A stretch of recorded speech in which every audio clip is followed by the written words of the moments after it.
The Show Participants button in the meeting toolbar opens a panel in which you can see the other people in the call or meeting. You can invite someone else to join the meeting by typing their name, surname first, and then clicking their name in the search results.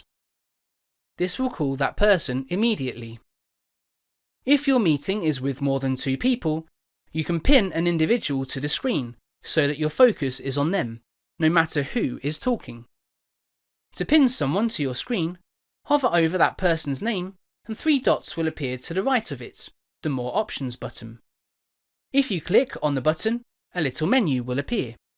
Click Pin and that person will be pinned to the screen. Once pinned, you can unpin that person by clicking the More Options button again and selecting Unpin. You can pin multiple people and no one else will be able to see who you've pinned.